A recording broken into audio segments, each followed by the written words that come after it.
Peoples party ये बयान दे कि जो है वो उस ज़िम्मेदारी से जो है वो अलहदा नहीं हो सकती। वो उतनी ही ज़िम्मेदार है जितने हम ज़िम्मेदार हैं। तो अब पीपल्स पार्टी क्या पॉलिटिक्स कर रही है? They playing to the gallery right now. जी, बिल्कुल। वो पोजीशन जो पीपल्स पार्टी की हिस्से में थी वो उन्हें हासिल हो चुकी है। उन्होंने जिन ऑफिस को अपने पास रखना मुनासिब समझा था उनका उसी वक़्त फ़ैसला हो गया था और ये सारा अरेंजमेंट जो है ये एक मुआहदे के तहत है। ये बाकायदा रिटन डॉक्यूमेंट है जिसमें ये सारी चीज़ें तय हुई थी। वाज़ेह रहे कि 8 फरवरी को इलेक्शन के दिन सुस्त रवि से निज़ाम का चलना, इंटरनेट का शट डाउन होना, बादज़ां नाकाबिले कबूल जो रिजल्ट्स थे या एतराज़ात और कंट्रोवर्सीज उठी, इस सब को कबूल करने में पाकिस्तान पीपल्स पार्टी पेश रही। पंजाब का डेफेमेशन लॉ हो या पीका लॉ हो या इंटरनेट की सुस्त रवि हो, बार बार तनकीद करने के बावजूद पीपल्स पार्टी जो है हर इंपॉर्टेंट लेजिस्लेशन और कानून साजी में इस हुकूमत का साथ देती आई है। मजबूरी के तहत कायम इस हुकूमत में हुकूमत की ख्वाहिश थी कि पाकिस्तान पीपल्स पार्टी को भी काबीना में शामिल रखा जाए, लेकिन पीपल्स पार्टी ने गवर्नेंस के मामला से खुद को अलग रखकर अहम तरीन ओहदे भी संभाले। पाकिस्तान पीपल्स पार्टी के पास एज वी स्पीक सदर मुमलिकत, chairman senate, governor Khyber Pakhtunkhwa, governor Punjab, chief minister Balochistan, deputy speaker national assembly के साथ साथ कौमी असेंबली और सेनेट की दर्जन से जायद कमेटियों की सरबराही भी मौजूद है। मगर तासुर यह दिया जाता है कि हुकूमत के साथ चलना मजबूरी है। हुकूमत के खिलाफ इस वक्त बज़ाहिर दोनों महाजों पर दबाव बढ़ रहा है। एक हुकूमत के अपने ही इत्तेहाद से आवाजें उठ रही हैं, दूसरी तरफ ऑपोजिशन इत्तेहाद है। मगर जहां ऑपोजिशन अपनी सफबंदी में मसरूफ है, वहीं हुकूमत भी अपने इत्तेहादियों को वजारतें देकर साथ जोड़े रखना चाहती है। इस संगीन सूरत हाल में कि जहां एक तरफ हुकूमत वक्त को अपने इत्तेहादियों से मसाइल और इशूज़ और रिजर्वेशंस का सामना है, दूसरी तरफ ऑपोजिशन कमर कस के खड़ी है कि ईद के बाद दमादम मस्कल अंदर होगा, एहतजाज भी हो सकता है, सड़कों का रुख करेंगे। हुकूमत से बात करते हैं सबसे पहले कि क्यों कर ऐसे माहौल में ऑपोजिशन को गुफ्तो शनीद के लिए, अपना लाहे अमल तय करने के लिए, आइन और कानून की बात करने के लिए क्यों मौका फराहम नहीं किया जा रहा, क्यों ज़मीन तंग की जा रही है। हमारे साथ मौजूद हैं इंफॉर्मेशन मिनिस्टर अता तारड़ साहब। अता तारड़ साहब, बहुत बहुत शुक्रिया साथ देने का। सर फरमाए दीजिएगा, आप लोग MOUs साइन कर रहे हैं, ताशकंद में धड़ाधड़ नई इन्वेस्टमेंट के लिए कोशां हैं, लेकिन back at home sir domestic instability जो है वो थमने का नाम ख़त्म नहीं हो रही। ऑपोजिशन की तहरीक तहफ़्फ़ुज़ आईन पाकिस्तान के ज़ेर इंतज़ाम 2 रोज़ा कौमी कॉन्फ्रेंस का हुकूमती इजाज़त ना मिलने के बावजूद इनेकाद तो हो गया, लेकिन बहुत ज़्यादा इधर UN क्राई मचाई गई है कि आप लोग आइन, जमहूरियत और बेहतरी के नाम के ऊपर इतना डरते हैं कि ऑपोजिशन को इकट्ठे होने की इजाज़त नहीं दी जा रही हुकूमत की तरफ से।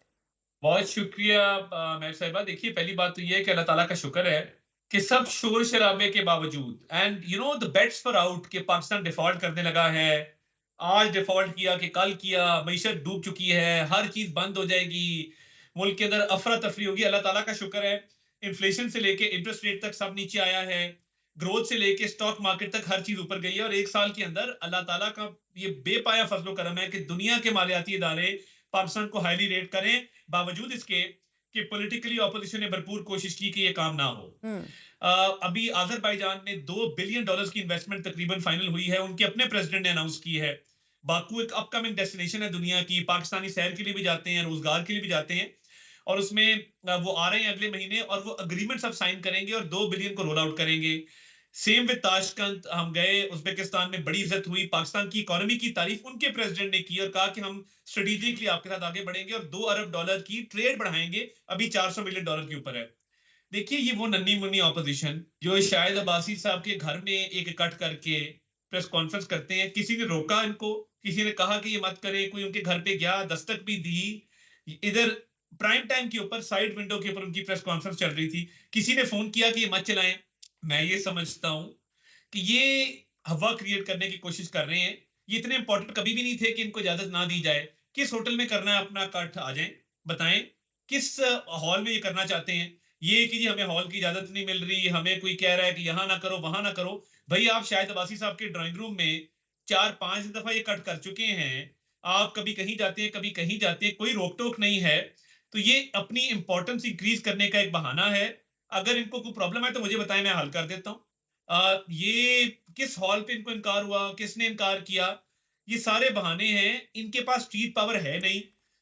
ये एलिटिस्ट लोग हैं चंद, बड़े सरमायाकार हैं मुल्क के, जो अब ड्राइंग रूमों में बैठ के गठजोड़ कर रहे हैं, सियासी जोड़ तोड़ के अमल में जो है वो मसरूफ अमल हैं। तो ये सेल्फ इंपॉर्टेंस की बात है। मैं तो समझता हूँ कि ये इररिलेवेंट होते जा रहे हैं और अपनी रेलेवेंस बढ़ाने के लिए अब इस तरह के जो है वो इल्जामात लगा रहे हैं, इसमें कोई हकीकत नहीं है। और अता साहब, अपोजिशन की जानिब से कॉन्फ्रेंस के इनेकाद के लिए 3 मुख्तलिफ जगहों पर उन्होंने कोशिश की। इजाज़त ना मिलने के बाद वकला की जानिब से फराम करदा जो हॉल है उसमें वो इवेंचुअली जो हैं वो इकट्ठे हुए हैं। अपोजिशन ने पहले, जिस तरह आप पूछ रहे हैं, एक होटल में कॉन्फ्रेंस का इनेकाद करना चाहा तो इस्लामाबाद इंतजामिया की तरफ से उनको इजाज़त नहीं दी गई। फिर एक और जगह की उन्होंने बुकिंग की, वहाँ से भी कह रहे हैं पुलिस ने कहकर कॉन्फ्रेंस रोक दी कि यहाँ तो क्रिकेट टीम्स का सिक्योरिटी का इशू है। और फिर तीसरी जगह पर एक मार्की का भी इंतजाम किया और फिर उधर भी यही कह दिया गया इस्लामाबाद।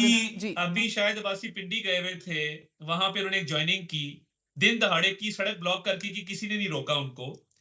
तो ये अब देखे ना, पाकिस्तान में चैंपियंस ट्रॉफी चल रही है, आप सीरीना होटल में नारे लगाएंगे और वहां पे सियासी कट करेंगे तो आपको कौन करने देगा? जब भी मुल्क से बाहर से कोई सरबराह आता है तो इनको तभी याद आता है कॉन्फ्रेंस करना। एससीओ हो रही थी, उन्होंने कहा हम जो है इस्लामाबाद धरना देंगे। बेलारूस के प्रेसिडेंट आए तो उन्होंने मुझे गाड़ी में पूछा कि minister information what is this. मैंने कहा जी प्रोटेस्टर्स हैं हमारे। उन्होंने कहा हम तो इजाजत नहीं देते अपने मुल्क में कि रेड जोन के अंदर एक गैर मुल्की प्रेसिडेंट आया और इस तरह का कट वहां पे हो जाए।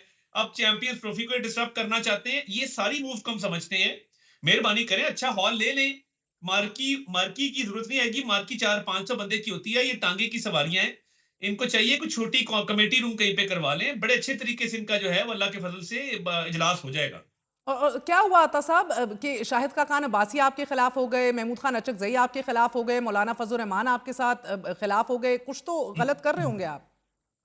देखिए, मैं ये समझता हूँ मौलाना साहब से हमारा आज भी बड़ा इज्जत एहतराम का तकरीम का रिश्ता है। हम अभी उनके घर गए हुए थे, उनकी तीमारदारी के लिए बड़े अच्छे माहौल में बातचीत हुई। हमारे फितरी वो जो है वो मैं समझता हूँ हमारे फितरी तौर पे वो हमारे एक अलायंस मेंबर हैं, फितरी तौर पे हमारे इत्तेहादी हैं, तो वहाँ कोई इशू नहीं है।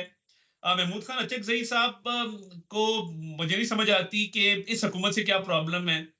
क्या महंगाई में कमी हुई है, उससे प्रॉब्लम है। स्टॉक एक्सचेंज बेहतर हुई है, उससे प्रॉब्लम है। एससीओ पाकिस्तान में हुई, उससे प्रॉब्लम है। पाकिस्तान का बैनुल अक़वामी सतह पे आइसोलेशन खत्म हुई, तशख़्ख़ुस बहाल हुआ, उससे प्रॉब्लम है। I fail to understand. Shahid Abbasi साहब के बारे में मैं ज़्यादा कमेंट नहीं करना चाहता। वी ब्रोकन ब्रेड टुगेदर, हम एक पार्टी में रहे हैं, एक मेज पे बैठ के खाना खाते रहे हैं। मेरा ख्याल है कि मियां नवाज शरीफ के, मुस्लिम लीग नून के, उन पे बहुत एहसानात हैं और वो प्राइम मिनिस्टर भी बने मुल्क के, पार्टी ने ही नॉमिनेट किया था उनको। वो मुतअद्दिद बार वजीर भी रहे, उनकी लॉयल्टी में भी कोई शक नहीं, उन्होंने जेल भी काटी। मैं ये बात भी तस्लीम करूंगा, मैं बिल्कुल ये नहीं कहूंगा कि जी पार्टी के बड़े एहसानात हैं उन्होंने कुछ नहीं किया। मगर पॉलिटिकल इनिंग्स के एंड पे इस तरह का फैसला